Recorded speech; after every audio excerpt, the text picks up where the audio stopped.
US and Germany foiled Russian plot to assassinate CEO of arms manufacturer sending weapons to Ukraine. Here's a summary of the article. US intelligence discovered earlier this year that the Russian government planned to assassinate the chief executive of a powerful German arms manufacturer that has been producing artillery shells and military vehicles for Ukraine, according to 5 US and Western officials familiar with the episode. A high-level German government official confirmed that Berlin was warned about the plot by the US.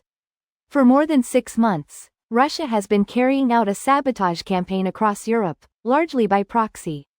It has recruited local amateurs for everything from arson attacks on warehouses linked to arms for Ukraine to petty acts of vandalism, all designed to stymie the flow of weapons from the West to Ukraine and blunt public support for Kyiv.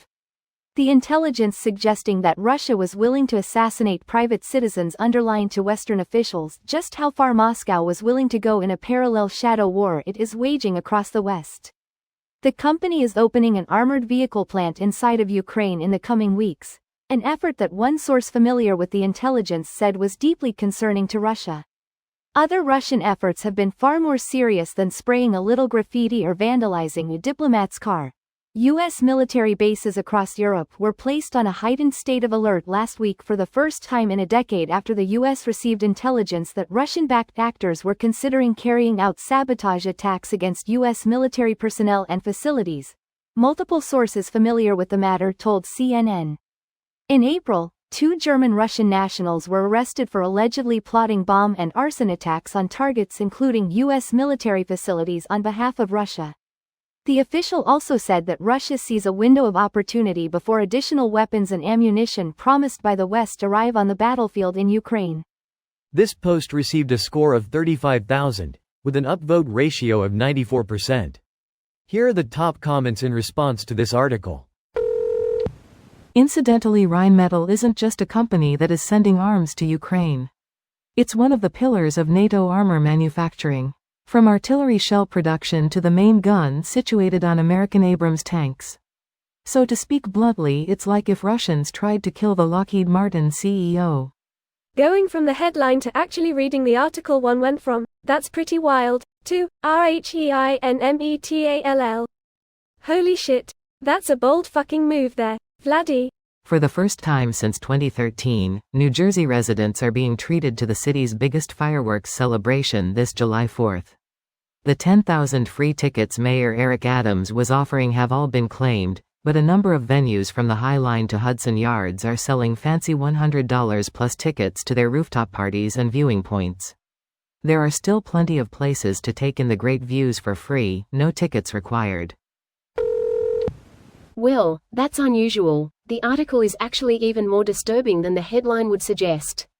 Carrying out active sabotage, arson, etc. across Europe. If this is actually provable, how does Russia not get nailed for promoting state-sponsored terrorism like other states?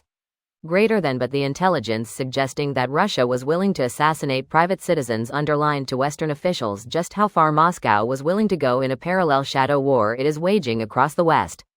If Russia was willing to assassinate the CEO of Rheinmetall, imagine who might be next. Greater than imagine who might be next.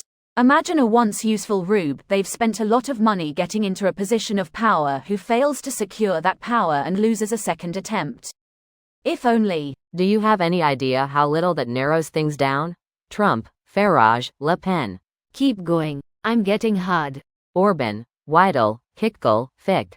Salvini. Bolsonaro. Oh man, it's gotta be embarrassing to piss that kind of money away on losing campaigns. Putin humiliation kink confirmed. Russia is a mafia state, doing what mafia states do. Russia and China. China is more of a cyberpunk-style dystopian monopolistic megacorp state. Do you use Stellaris? Stellaris runs always end the same way. Your username is admirable.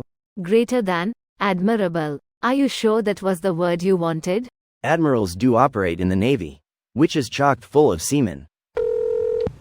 When do we get fed up with Putin and just put him out of his misery? The Russia problem is so much deeper than Putin. But it has to start somehow. Reminder: Trump considered to cut intel sharing between US and European allies. This video was automatically created by Reddit to Speech. The article and comments in this video were selected from Reddit according to their upvotes, and any paraphrasing was performed by smmry.com, without any human intervention.